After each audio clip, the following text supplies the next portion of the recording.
What is going on, guys? Welcome back to 3P Gamecast. We got another episode for you here today. I'm, of course, Stephen Grudy. I'm joined here with the Texas gentleman, Tanner Pruitt, as well as our good buddy, Mike Charlip. What's going on, guys? Not much. Getting ready for the next-gen systems to come out. I hear you. Yeah. I'm waiting for them to come out, but I'm hoping that I can get one. We got to get Mike a nickname. We got Mike needs a nickname. That's a good point. No, you do. We both have nicknames. I just realized since you're not introing the show, Tanner, we didn't say the one and only for me, so it's like you're the only one that has a nickname. Anyways, this is true. Yeah. This is true. That's what I hear. Technically, Steven doesn't even have a nickname, so it doesn't even matter. It's true. It's true. Well, we'll figure it out. Quite the development here on this episode.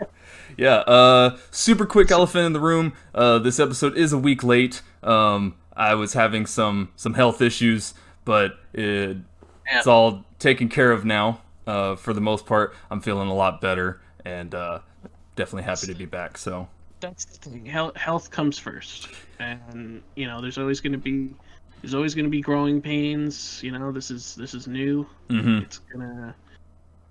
It's gonna work itself out. Oh yeah, absolutely. It's gonna be better down the line. Oh, 100%. But that being said, we do have a very fun show for you guys. We're going to be talking about some not so fun game delays, but we do have a game announcement that's pretty fun, some first impressions on a few games, as well as a super quick look back on this last generation, where the three of us are going to kind of give our one game that defines this last generation on PS4 and Xbox One. I figured this is a pretty good time for it.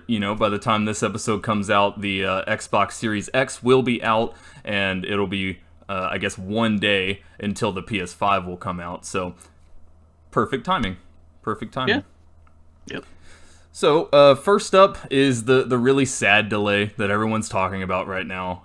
It's Cyberpunk 2077 has suffered its fourth delay in development. It's been pushed back 3 weeks to December 10th. So not a huge delay, which is nice. It's still, going to be in this kind of like holiday window, but man, the fourth delay, it's pretty rough. What do you guys think of that? I think it really depends on like what exactly is the cause of the delay. Right. I mean, because we don't really know. But if it's like fine tuning or whatever, I think that's fine, because as we have heard in the past, and as we know, a lot of times games just come out when they're not even close to being finished, because they have a deadline of when the game is supposed to be out, right? And then they're just like, oh well, we'll fix that on the first patch, and the game is still playable, but it seems like quote unquote playable. Yeah. I mean, but it seems like they want everything to be ready day one. Mm-hmm. Well, I mean, CD Projekt Red in the past has always talked about how they put quality first, and they don't really want to rush any game out. And I feel like a lot of game developers use that day one patch as like a excuse, basically, to put a broken game out, so to speak. And for a lot of games that need a delay, that last little bit for the day one patch is not going to be enough for them to actually be able to fix whatever's wrong with it. So I will say, throughout all of the hate that they're going to get for this, I mean, they've said that they're getting like death threats for these delays, which is absolutely nuts. But for them to go out and do what's best for their game, in spite of all the hate and all of this negative stuff, good for them.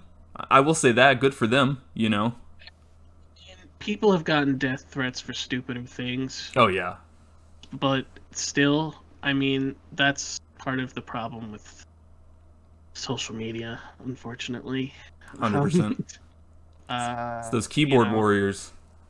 And I mean, we've talked about in the past about like when Laura Bailey was getting death threats because her character was so out there in The Last of Us, but she was really good. Like, stop it. Yeah. Absolutely. Know? So for me, this has pretty much only cemented the fact that I'm getting Valhalla first. I still will get Cyberpunk, but has this killed y'all's excitement for the game at all? Like, are y'all still going to be getting it? Yeah, no, it hasn't killed my excitement whatsoever. And just going back to something that Mike has said, I would rather the game be put out, period, with it being actually working and in good order and in good shape, day one, than the latter. The alternative is being rushed out, and then they have to patch up a bunch of things after the fact, right? I mean, we're going to talk about FIFA 21 later.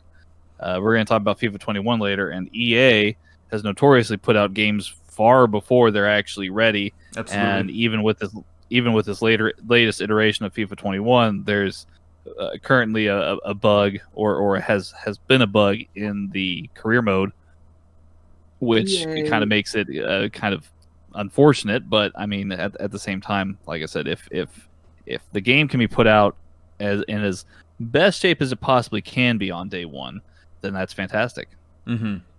Probably talk about this later, but EA has a lot of problems. Well, yeah. I mean, absolutely. I mean, and then this is not like we're obviously not comparing apples to apples between the developers there and what EA does, but at the same time, I mean, that's the thing, I guess. I mean, the people making Cyberpunk, they probably care more about the quality instead of reaching a deadline, because I mean they've changed the release date 4 times now. So if they cared about reaching a deadline, the game would be out already, and they'd probably be on patch 3. True. True. Yeah. But like, that's just I guess that's just the difference between their developers and most developers. Right. I mean, yeah. At the end of the day, it sucks, right? I mean, we're not going to be getting it as quick as we wanted to, but I'm not worried. It's going to be a good game, and it's only 3 weeks. Stop giving death threats to people. That's absolutely crazy for 3 weeks. I mean, honestly. Yeah, it's ridiculous. So that's like the big delay right now. We did have one more delay, which was Destruction All-Stars. It's supposed to be a PlayStation 5 launch title. It has since been delayed into February 2021.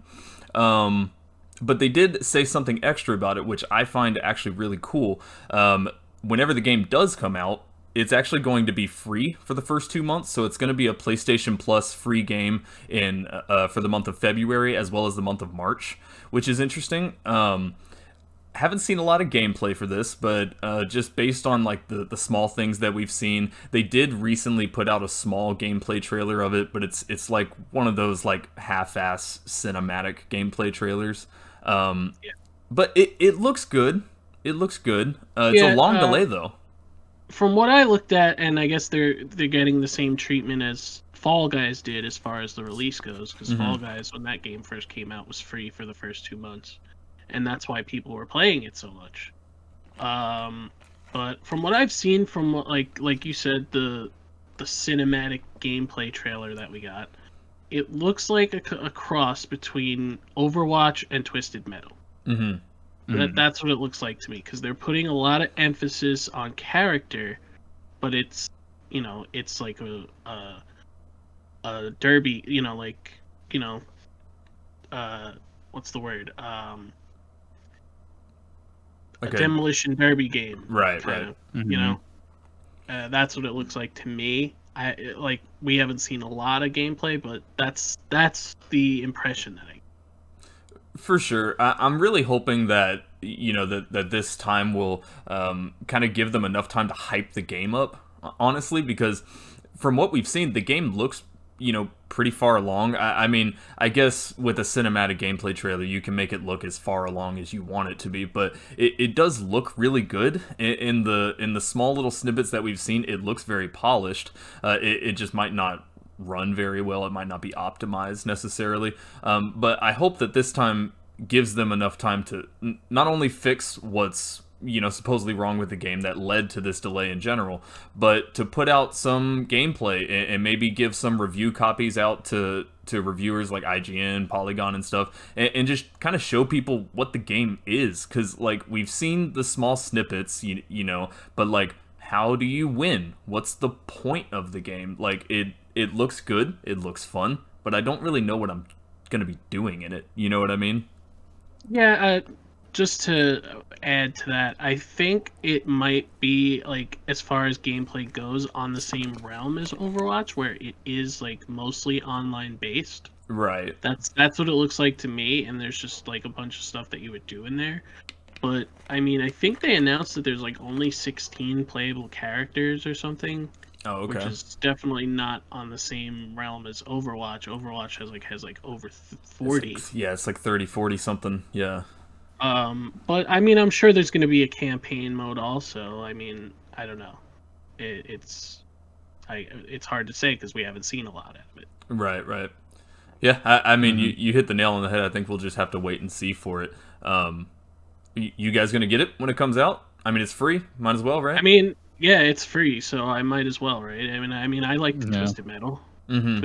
Twisted Metal is fun. It'll be fun. I mean, whether or not I will actually go through with the full purchase of it, I mean, obviously I'll have to play it first. It does sound like an intriguing concept, though. Yeah, I mean, I don't know. It's just so hard to talk about because like we don't really know that much about it. But I don't know. We'll see.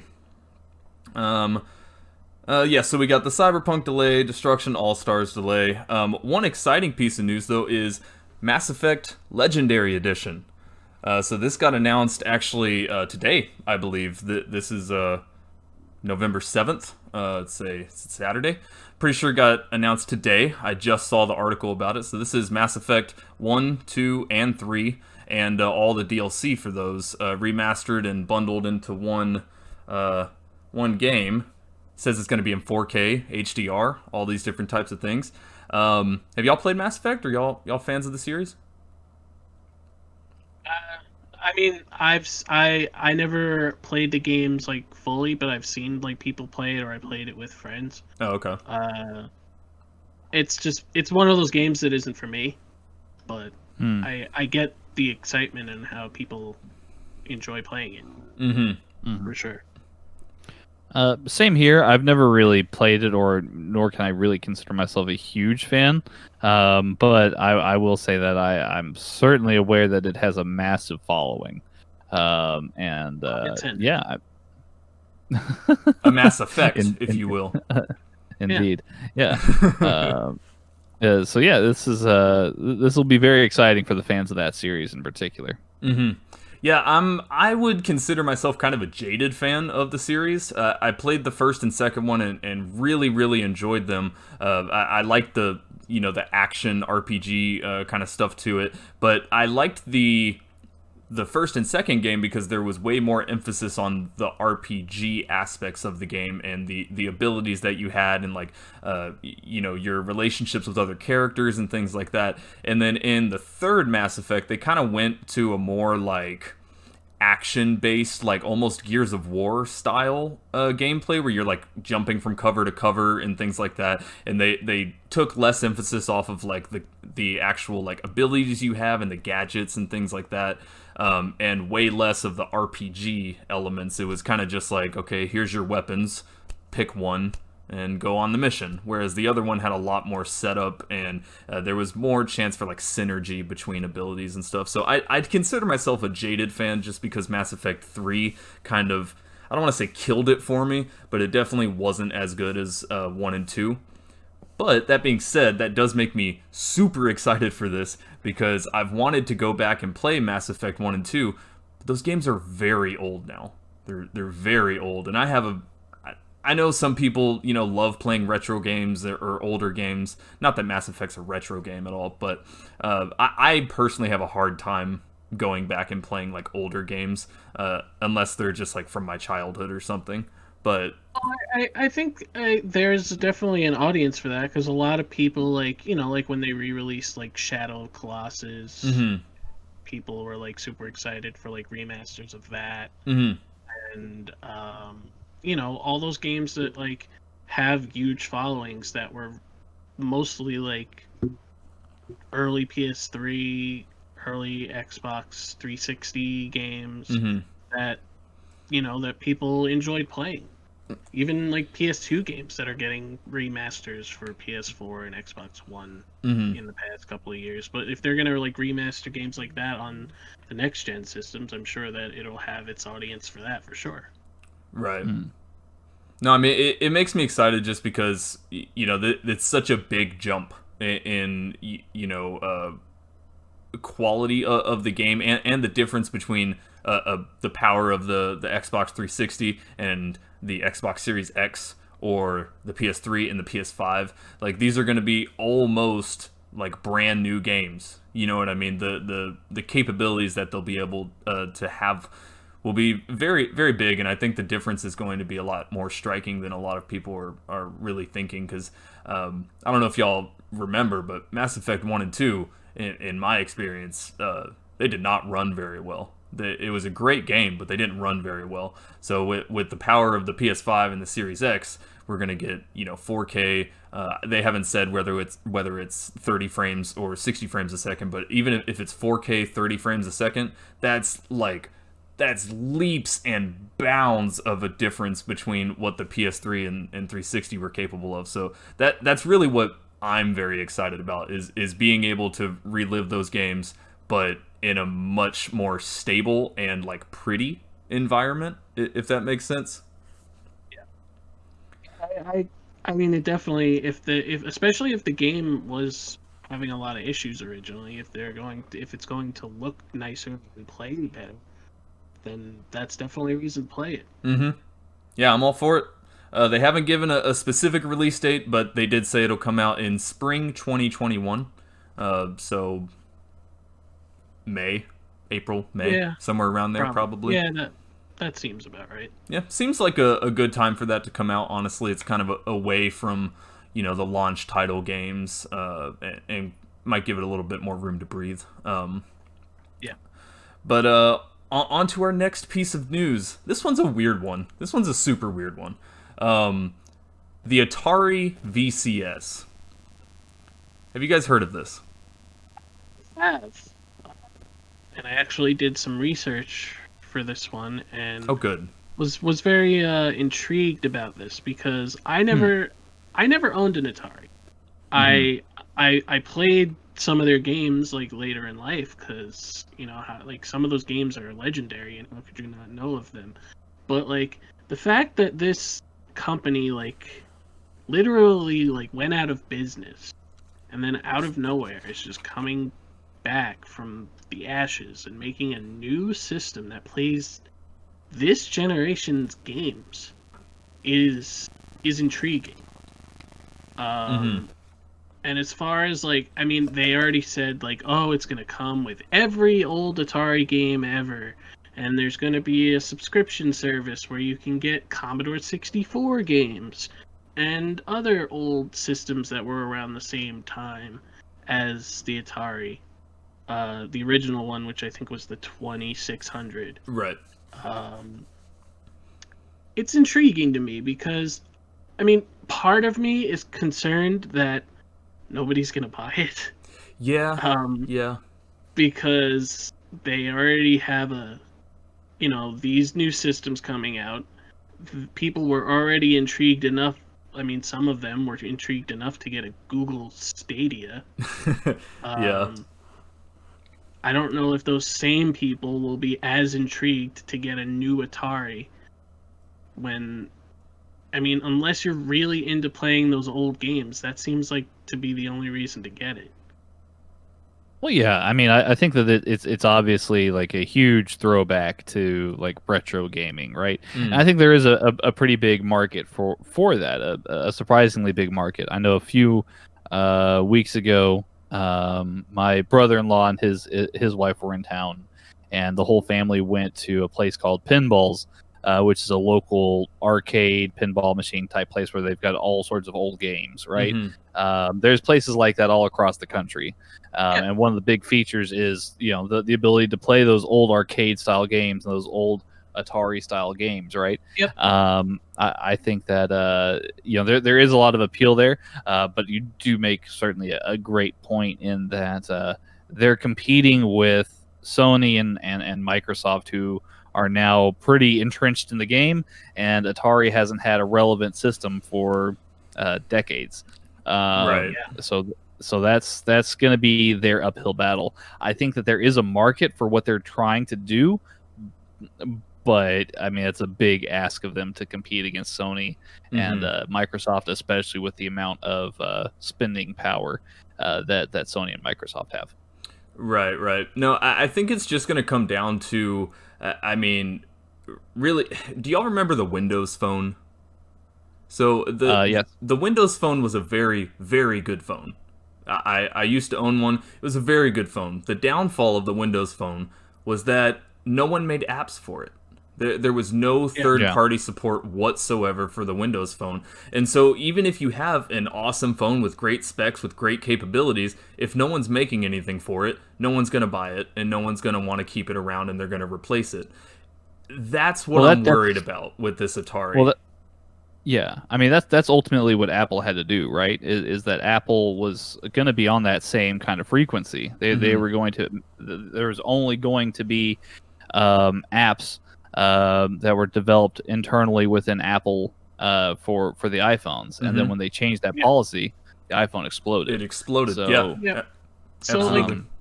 In doing some more research about this, the thing that pops out that might grab people is that it is kind of their processing system is AMD based. I mean, not AMD.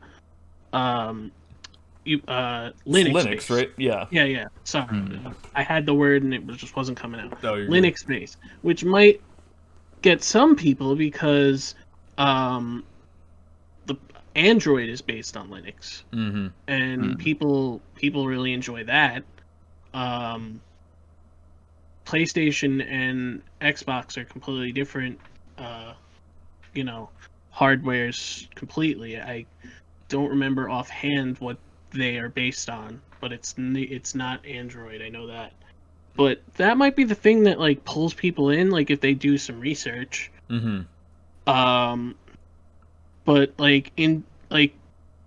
also the reason AMD was on my mind is because their processors are close to the third generation of AMD, which is not great, but because most people, especially if you have a gaming computer, usually they have the 5th or the 7th generation because those are better and can handle better games. There was talk that this Atari couldn't handle some AAA games, but apparently they fixed that. So I don't know. And they have these different editions, and the only difference between the the collectors and the limited edition was that it didn't have the limited edition numbering, but for some reason it costs $100 more. Yeah. Why? How is that a thing? And why would people want that? Well, because the people that I think that the people that are in the market for an item like this, they want that special edition kind of feel, right? They want to have something that's unique to them. They want to see that serial number emblazoned on the side of the console that says this is number 1,000 out of 5,000 or 10,000 or whatever, right? They want to. I mean, I can't point to my PlayStation Pro, right, and say oh, look at that, that's the serial number. This was number 5,000 in a fleet of 10,000, right? I can't do. I mean, that there's no relevance to that. But I think to the people that this particular console speaks to, I think that they would find that to be somewhat unique, somewhat endearing, and it feels personal, right? Yeah. I'm not saying like, I mean, I ultimately don't care at the end of the day myself, but there is a there is a particular market out there. There are particular people out there who do want that in their console. Yeah, I mean, I will say if this console does end up taking off, that special edition with the serial number, it's gonna be worth a lot of money. It's gonna be worth a lot of money if it does end up taking off. And I was just thinking this also. I'm betting that there's probably gonna be some parents that that buy it for their children or buy it for themselves just based off of the name alone. Like they know Atari. I mean, there's a bunch of people out there, like especially people that are older than us, who are like, oh, all I had was Pong, and now they can go back and like, look, you can have Pong again. You can actually play Pong if you want on your giant television. That's exciting. In 4K. Yeah. Right. Look at those lines. I mean, there are other games that came out on it. Like, I used to love playing Breakout. Breakout was fun. Right. Breakout was really fun. Asteroids, man. Yeah, Asteroids. Space Invaders. Space Invaders, the original. Yeah. I remember they re-released Space Invaders on PlayStation 1, and there was, like, actual, like, giant aliens in it, and that was really fun. Interesting. Huh. I remember that. That was amazing. But yeah, I mean, obviously it's going to have its audience. I probably won't be getting it because I'm gonna be throwing almost $600 at a PlayStation. Yep. And whatever accessories I get for that. I eventually want to upgrade the hell out of this computer that I already own. So. Yeah. There's certainly a lot kind of in line for my purchases before the Atari. I mean, the PS5 100%. I do also want an Xbox at some point if I come into a little bit extra money. That'd be cool too. But then after that, and only after that, would I honestly be thinking about getting one of these. It seems like a cool idea. At the end of the day, I'm glad that someone else is joining the console race because I mean, competition is good. Competition breeds competition, and Sony and Microsoft, they're in their own competition, and then you have Nintendo, but they're kind of like doing their own thing. But it also seems like Atari's kind of doing their own thing too. So there's going to be a lot of consoles this holiday season, vying for your money. So you'll have a lot of options. Like I said, the most intriguing thing to me is the fact that it's based on Linux software, and I think that's pretty cool. I actually really like Linux software. If I was able to, I'd probably build another computer that was Linux based and not Windows based, because Linux is actually a lot easier to use. Yeah, but it's a lot less intrusive, also. Yes, absolutely.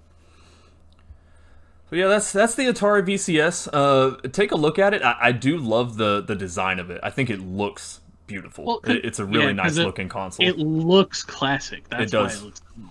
But it also looks modern.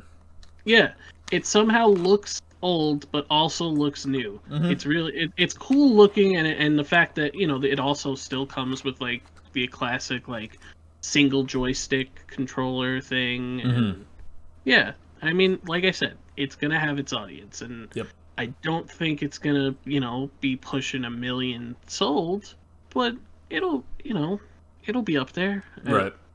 300,000 maybe. Yeah. Well, we shall see. From there, we got some first impressions that we're going to talk about. So, Tanner, I heard you've been playing some FIFA 21, and for better or worse, you're enjoying it. What do you think? Yeah, I mean, it's a really good game. Obviously, it's got some flaws, right? But I think that they've taken the concepts that they've been building on, and with some slight tweaks, I think that they've made a pretty fluid game as far as like actual gameplay is concerned. I think every year they try to I guess improve on one aspect of the actual like on the field gameplay. This particular year seems to be a lot more about dribbling than anything else. So there's a lot more finesse to it, and you gotta learn how to do the different dribble controls. They've also added another button involvement into the drag back feature, so that they've made it not so OP anymore. So you're probably still gonna have a lot of people online that are gonna be doing drag backs, that are gonna score a lot of easy goals based on that. But because they've added on another button, that it has made it a little bit more complex or a little bit more difficult to pull off. Mm-hmm. They've also made it to where that feature is not nearly as powerful, so they have improved a little bit on that too. That's good. So it does seem a lot more offense based, whereas in years past it seems as though like defense focus was really big, and making a challenge is when you're on defense, that can be a real game changer. Mm-hmm. I like the flow of the game. Career mode campaign is pretty good. I will say that as early as this week, there was a bad bug in it to where when you design your manager, and you can make their facial hair, and you can make their actual hair, and you choose their eye color and everything like that. Right. You would make your manager, and then when you were to go to purchase a player, for example, if I wanted to go and purchase Kylian Mbappe from PSG, for example, it wouldn't be my manager that would be at the table negotiating. It would be this generic bald guy, who was negotiating the deal, and I was like, this is wrong. Yeah, it kind of breaks the immersion. Right, but then when you start to actually play a match, your manager's there on the field again, so it made no sense. So I think there's a little bug that they're working on right now involving that. Mm-hmm. That was also a thing. A lot of games, not just EA, was having a problem with free wheels, where you could use personal stuff, whatever it is, personal attire, whatever, but the story mode, the cutscenes are still the default costume, or whatever. Right, but so that's the thing, is that EA previously, this, for whatever reason, manager mode, it would have your actual manager when you were negotiating transfers, and then just this week, this random bug happened, and got this weird random guy doing it. Just, what was it, 2 days ago? The EA servers were down for 24 hours. I was trying to play Madden, and I couldn't play Ultimate Team because you need to be online to play Ultimate Team. Right. Yep. And that was the only thing I wanted to do. Mm-hmm. And you can't get whatever. EA's been having problems for years. Oh yeah. Yeah. No, it's true. No, it's true. And based on what you were talking about the gameplay, that was kind of why I stopped getting the NHL games, because when you would play the NHL games, it was impossible to control the goalie. Impossible. To the point where it was you want to get a shutout in a hockey game? Not gonna happen. Right. You know? Yeah, no, for sure. I will say that in previous iterations of the game, they had almost like a loyalty feature, where if you've been playing the game for years and years and years, you would gather up all these XP points that would go towards your EA personalized account, and you could hit R3, and if you're in the middle of career mode, you could use that to scout a future star, for example, and have somebody who's one of the best in the world in their position. Or you could do what's called a financial takeover, which means that some foreign billionaire would dump hundreds of millions of dollars into your transfer account.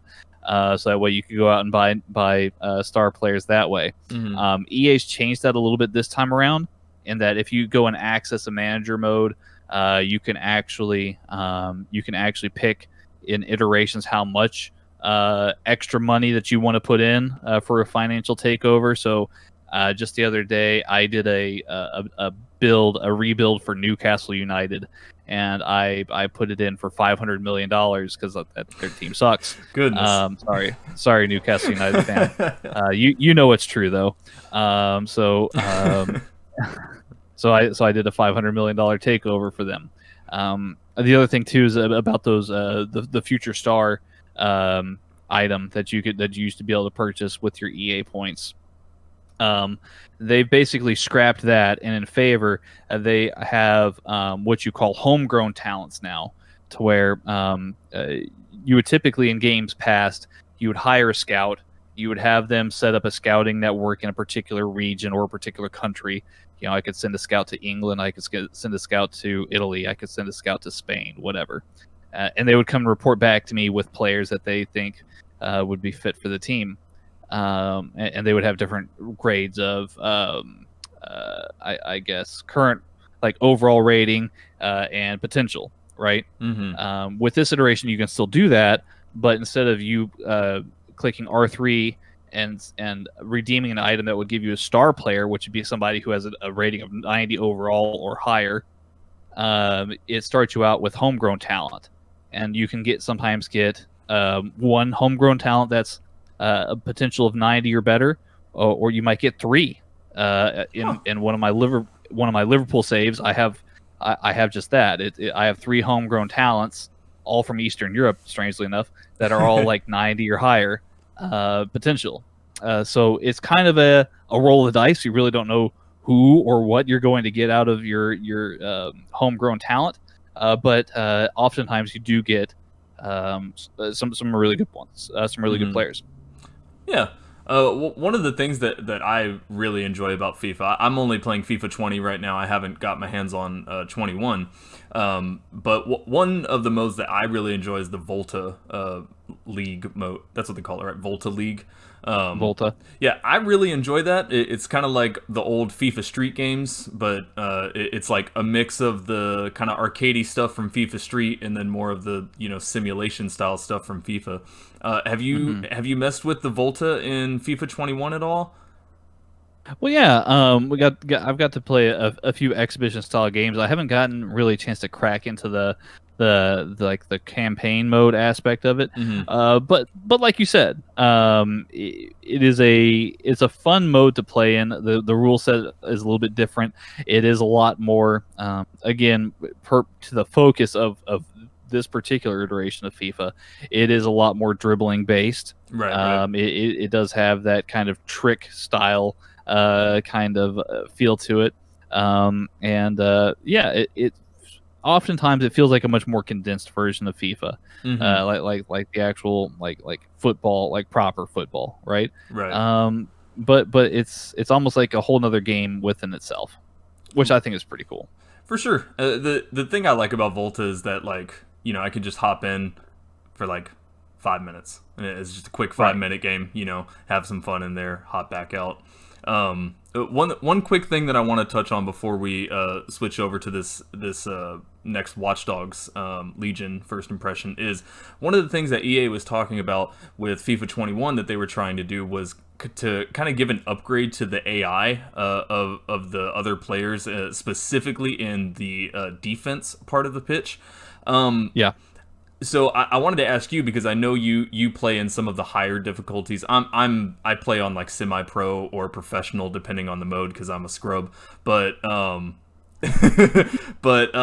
always have this bad thing where all my defenders just like bunch up around the ball and there's like no positioning whatsoever, and it's just like everyone trying to get the ball all at once.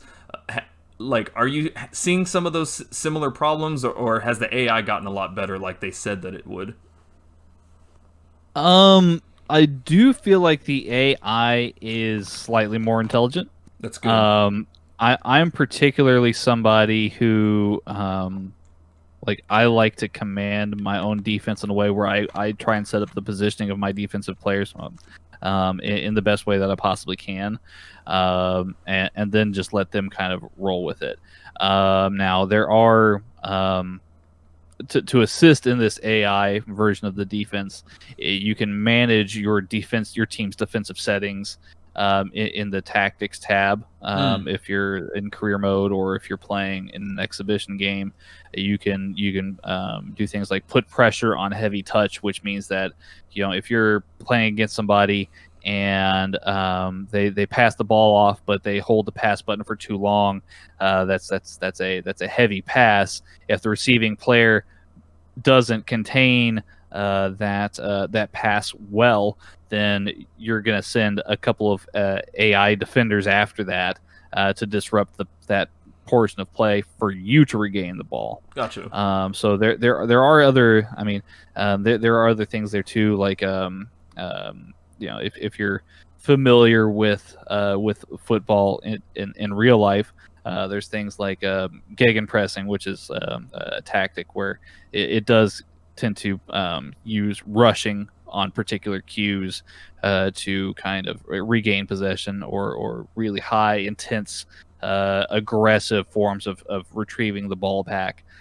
So yeah, there are defensive tactics that can be employed and I guess used to I guess help settle things for you if you're not a new player or if you are a new player. But if you are more experienced, then obviously it should probably only take you maybe 5 or 10 minutes to adjust from this game to this game from last game.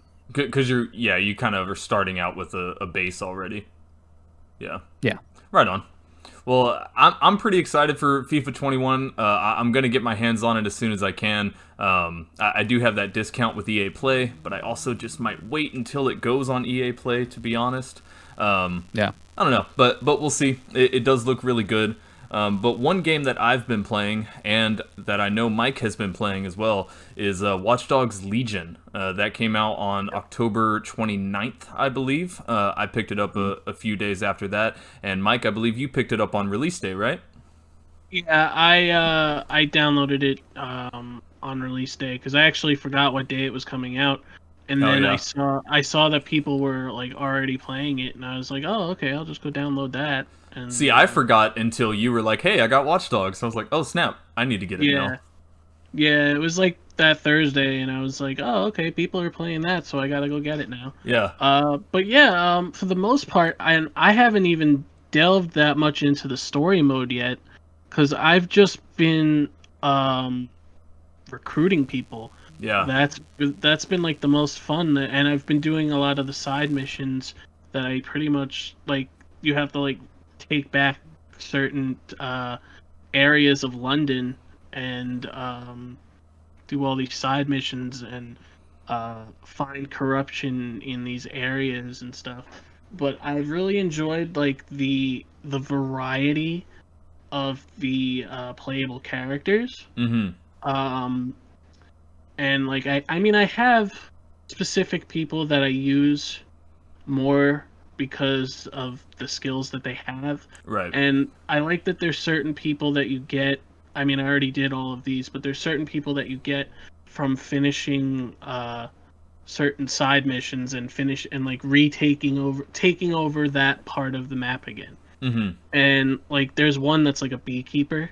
That's yes, cool. Yes, that one is so cool. The beekeeper is amazing. Yeah. Because he just has like a thing. It's like a gun, but it's not a gun. It's like a targeting gun. Yeah, but it shoots bees. Yep. But they're like yeah. AI robotic bees. Yeah, they're like nano bees or whatever. No, it's really cool. That's been one of my favorite things about the game too. Is just the crazy variety of all. They call them operatives.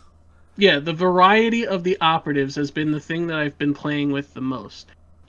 There's one that's like a spy that I've been using a lot. That's been my main one, was the spy. I did just get the professional hitman though. Oh yeah, and I like him too. So good. He's got that one shot, the one shot melee. Yep. And then there's like certain characters like the drone operators that have like these top level drones that also shoot bullets.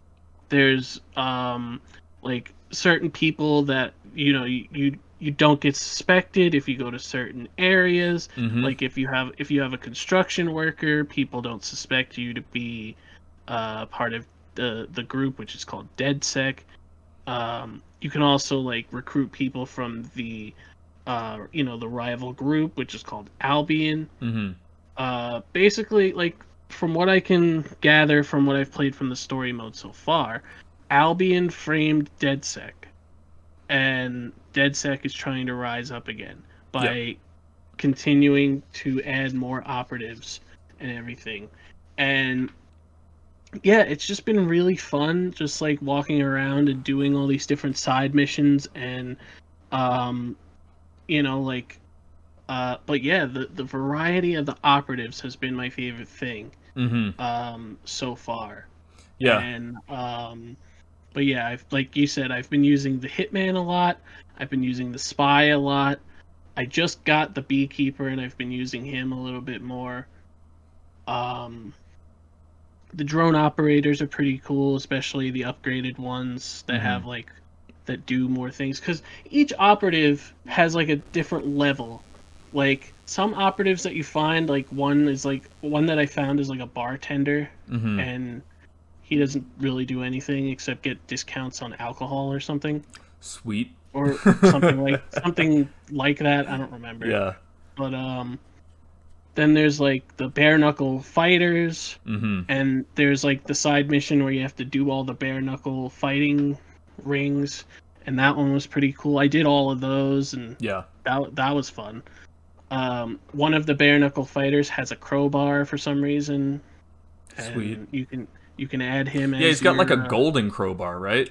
Yeah, and you can add him to your team, and yeah, I'm trying to think of some of the other ones that are really cool, but yeah, and you can basically recruit anybody. Oh, yeah, almost anybody in the world, which is really anybody cool. Literally anybody that's walking around. The only people that you can't recruit are people that hate DedSec.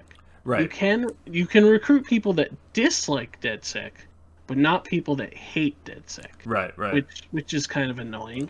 But I finally was able to figure out how to recruit somebody who works for Albion. Nice. I still haven't been able to do that. Yeah, there's a specific mission in a specific place that you have to go. So I've been using that to my advantage when you have to go to certain Albion locations. Yeah. Because you're suspicious as soon as you go somewhere that's in red. As soon as you go somewhere that's in red, you're suspicious, and that is annoying sometimes. Yeah. Especially when you're getting shot at by people and drones at the same time. Yeah, and drones are everywhere in the game. Yeah, absolutely everywhere. Drones are literally everywhere. It's kind of concerning because this kind of feels like what life is going to be like in 20 years. Yeah. Well, that's one thing that I actually really enjoyed about this game was that with Watch Dogs 2, it was like a little bit in the future, but not, still within like, 3 to 5 years. Whereas with this game, they do say near future, but this feels 20, 30 years in the future. They have like holograms and all these different things. All the cars look super futuristic and everything. Yep. But yeah, and I just like, there's little mini games that you can play that you have to do sometimes to recruit people, because if you want to recruit somebody that dislikes DedSec, you have to like do something to get them to like you now. There's also like a stupid mini game that I actually get really frustrated with sometime where you just dribble a soccer ball. Dude, screw that mini game. It's so hard. It's so hard.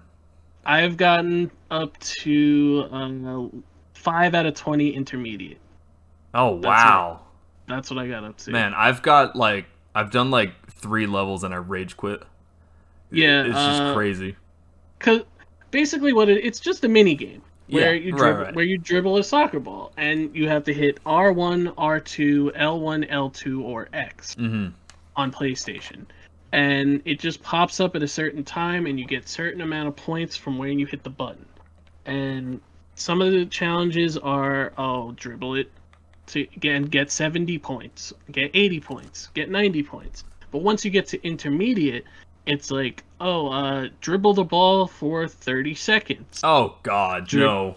Dribble the ball for get 250 points or something like that. Goodness. And it just gets ridiculous over time, and there's like 30 of them. I think they literally put this in there for people to have some reason to be mad at it. Like, because that's what it is. It's just super annoying. Right. No, But- I mean, it is cool, though, that the game does take place in London, so it makes sense that, Yeah. you know, football would be very prominent in there. And there's even one of the operatives where you can get a football hooligan, and Yep. they have a certain power where they can, or a certain ability where they can rally their football hooligan friends to come over and beat up whoever you need them to beat up. Call teammates to help. Yeah, and then yeah. there's like the getaway driver who has Mm. like the best car. Trying to think of some other ones because some of them are really cool. Well, there's even there's other... there's a living statue. Yeah, there's a living there's a living statue that you can recruit living statue people and actually like fool people that you're an actual statue, and then kill them when they don't even know that Well, you're a there's person. even like passive perks where like if you recruit like a lawyer, you don't even have to play with the lawyer, but if one of your other operatives gets arrested, they have a lower time frame between where you can play them again. And then same thing with like an ambulance driver or a paramedic or something. If one of your other operatives gets injured, they'll come back quicker. And the game's really, really good. And I like the relationship between like all the operatives and all the systems of like perks and things that are working together. It's very well made. Yeah, there's all these different layers to it, and like I said, I haven't even scratched the surface of the story yet. Same.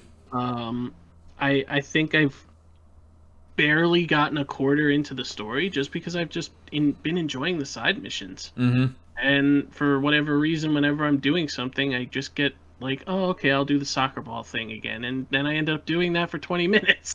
Right.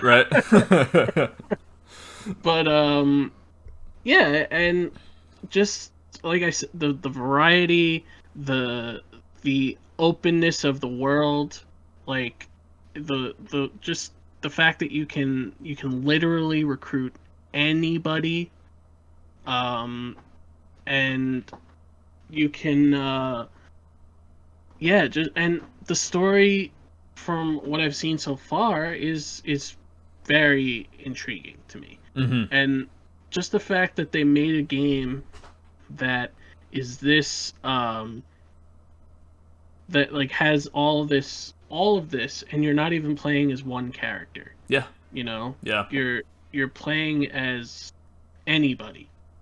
And that's really cool to me. Yeah, and it's the not fact just that they like made that work.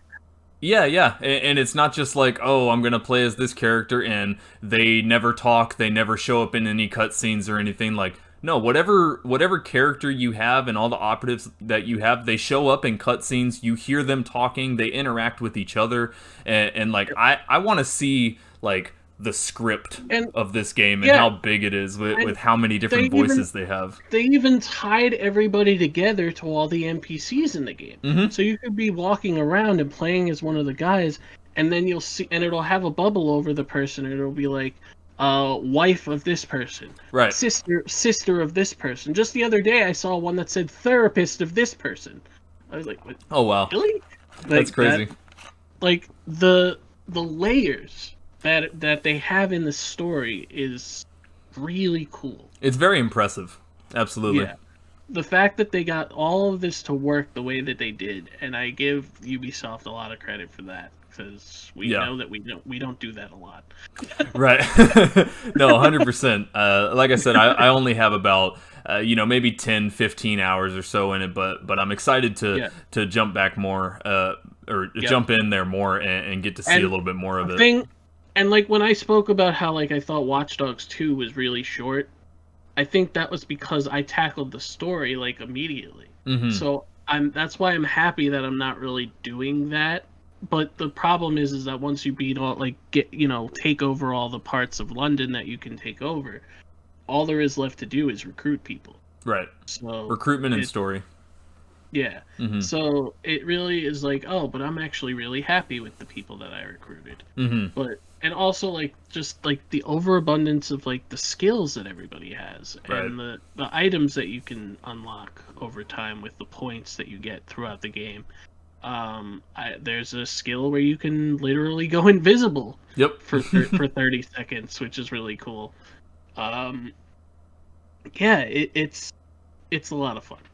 Yeah, absolutely. And that's I think the biggest thing, because it just boils down to the game's fun. It's just a super fun game, which is great. There's a lot of games out there like Last of Us Part 2. It is a fun game, but that's not like. Well, that's very condensed. Right, right. Because that's a chapter-based story game. Mm-hmm. And yes, there's collectibles throughout the game, but it's not as vast as this game. And like I've even heard people say, I've heard reviewers say that this game is like GTA on steroids because of the variety of things that you could do. Right. I mean, because in GTA you're playing as one person, or in the last one you played as 3 people. Mm-hmm. And yes, the story was all intertwined, but this is beyond that. Oh yeah, absolutely. Well, yeah, I'm excited to play some more of it. Obviously, Mike and I have given it a shining endorsement. It's a very, very fun game. Absolutely. But we do have the Xbox Series X and the PS5 coming out very, very soon. So I want to move on to our last segment here, which is our Games of a Generation segment. So with this, the 3 of us are going to pick one game that we all have really, really enjoyed from this past console generation, and one of our favorites, I suppose. So who would like to go first? Let Tanner go first. He hasn't been doing a lot of talking today. Okay. I talk. I'm better at listening. I'm better at listening. Okay, yeah, Tanner, go ahead. What's your game of the generation? So I'll probably sound like a broken record in saying this because I've said it a lot. But I truly do feel that Red Dead 2, it has to be Red Dead Redemption, obviously, has to go down as the best game. Great choice. Of this current console. Obviously with Arthur, even though it's like a generic character, a character that Rockstar gives you, I feel like you become Arthur in a way. Like you impart a lot of yourself onto Arthur, but Arthur also imparts a lot of himself onto you. And I think that's really unique in a game. I feel like there's so much that you can do story-wise. There's so much that you can do externally from the main quests of the game. There's a lot of extra hidden little things that even you wouldn't necessarily even find in a normal GTA game from Rockstar. So I think with that, Red Dead Redemption has to go down as probably my favorite game out of the recent console generation. Yeah, Red Dead is an absolutely great choice. I need to go back and play that game because I've played it twice all the way through, and it got better the second time because I noticed like little tiny details that Rockstar put throughout the world. Like, so that's a really, really good choice there. And honestly, I feel like Red Dead 2 was just kind of like overshadowed by GTA 5 just because GTA 5's been so successful for so long, and that's all anyone ever talks about online. But like if we're comparing GTA 5 or Red Dead 2 in terms of which one is just the better game, Red Dead 2, like by a mile. Yeah. That game is phenomenal. Hands down. Yeah. GTA 5 has been going on for like 6 years because of the online alone. Y'all, stop playing that game. You're the reason that we don't have a GTA 6. You're the reason that we don't have a 6 that takes place in 4 different countries. Yep. Stop it. Yeah, because they don't need to make it. That's You keep playing it. actually what I heard. That they're planning on doing. That's what I've heard. Fingers crossed. Yeah. That sounds dope. Yeah. Mike, what about you? What's your game of the generation? Well, I went back and forth about this because I have 3 games in mind that I enjoyed, and I think there's one game that people would argue with me that I didn't play, but I've seen a lot of people talk about. The game that people talk about that I didn't play is God of War. Game's phenomenal. But the 3 games that come to mind that I would pick out of the 3 is Horizon Zero Dawn, Last of Us 2, or what was the third? I had it and I lost it. Been there. Yeah, I would say Uncharted 4, because Uncharted 4 like was the beginning of everything for me. But out of those 3, if I were to pick one, for me, it's probably Horizon Zero Dawn for me.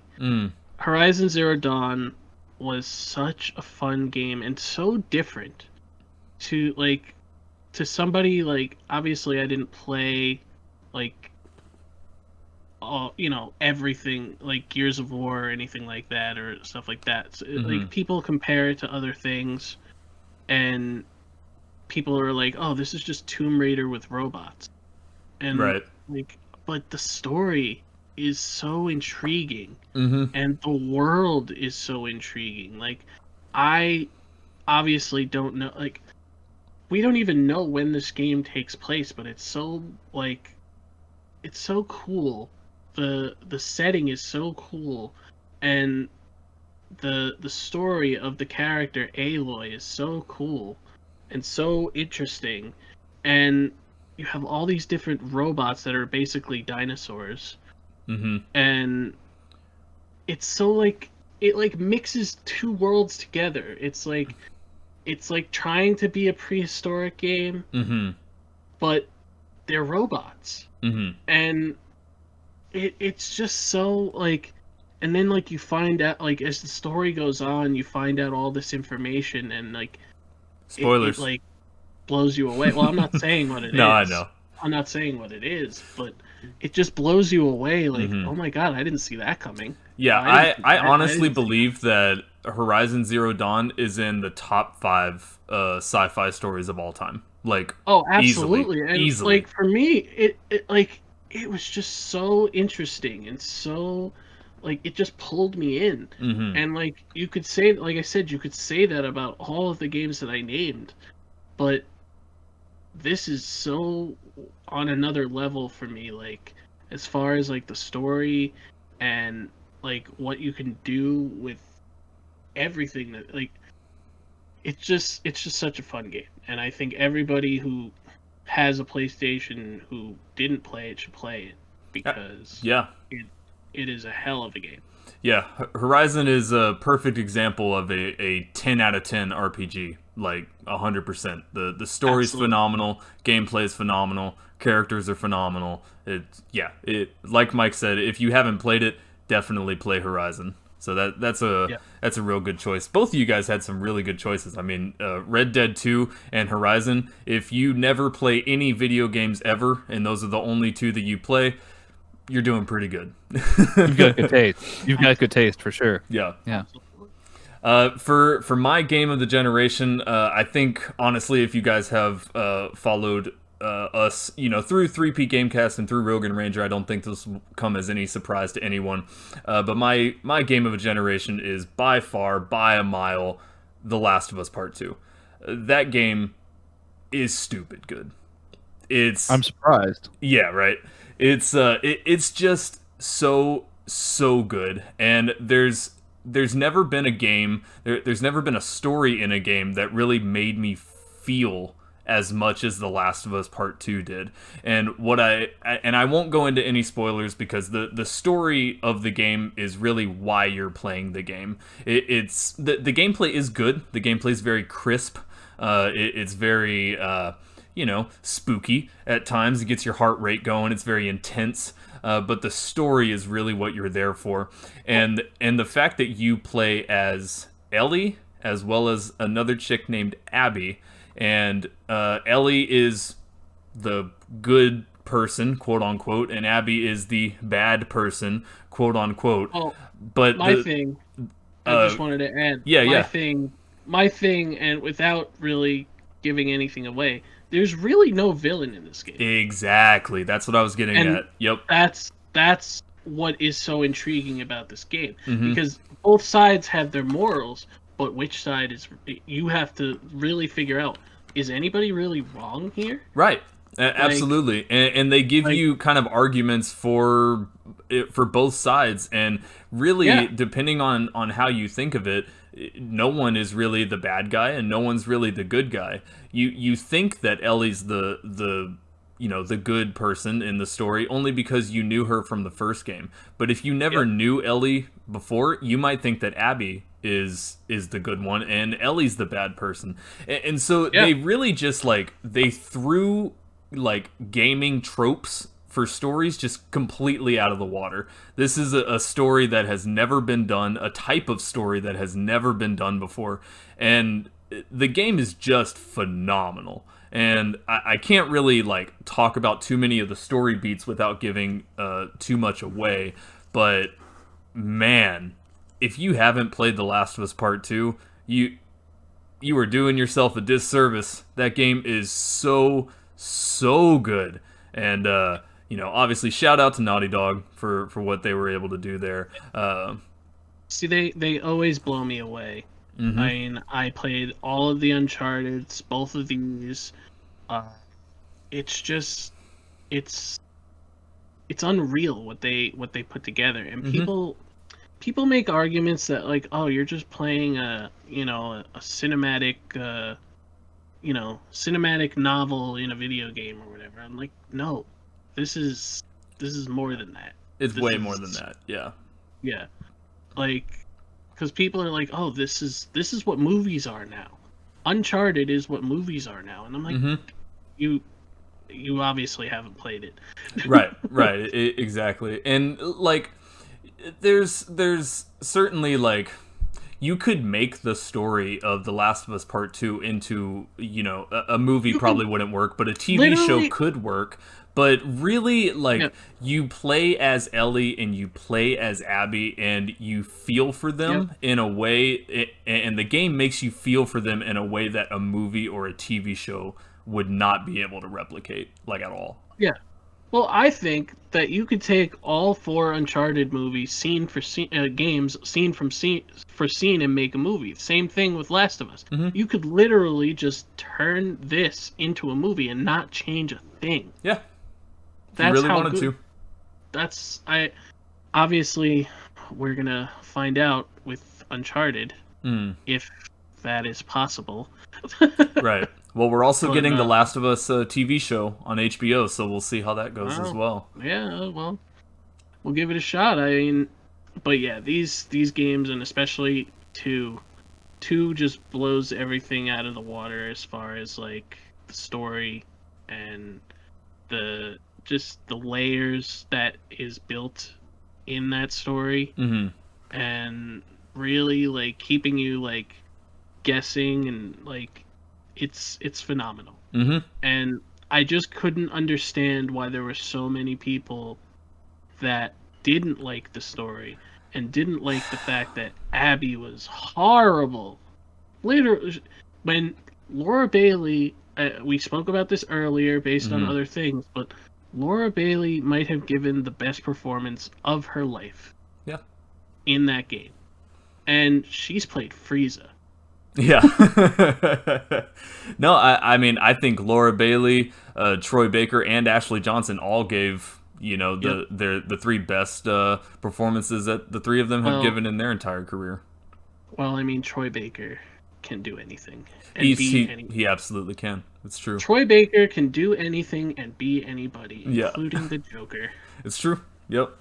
So, But there you have it, guys. That's 3P Gamecast Games of the Generation. We got Red Dead Redemption 2, Horizon Zero Dawn, and The Last of Us Part 2.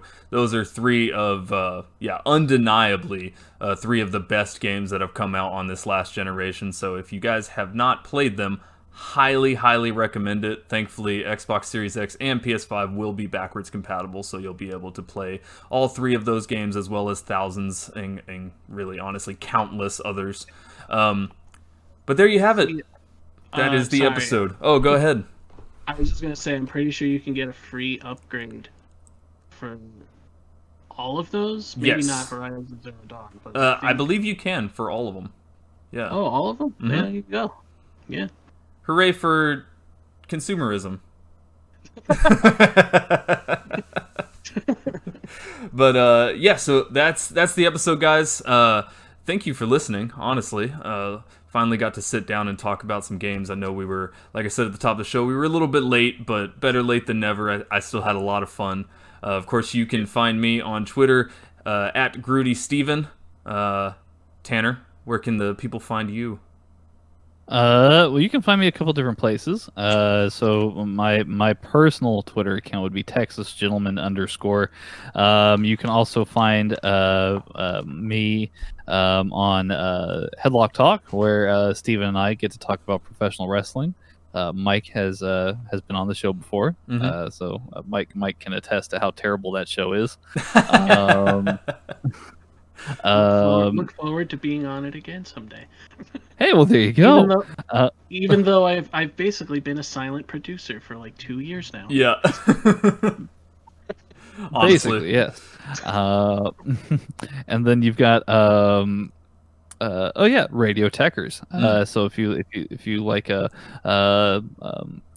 football, or more commonly here in the States, soccer, you can check out me as well as my friend Mags over there at Radio Techers, where we talk all about the beautiful game.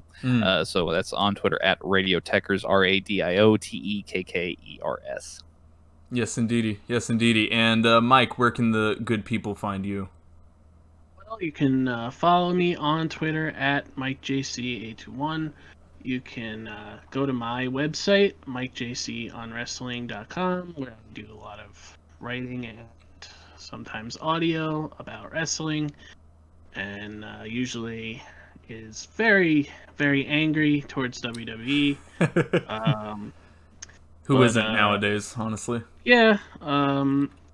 But yeah, and you can also go to sltdwrestling.com every Wednesday, Thursday morning and see my reviews on AEW Dynamite. I will be doing a review on there about Full Gear, which we're all going to watch tonight, time of recording, and whatever else I do on there. Sometimes I do other things on there.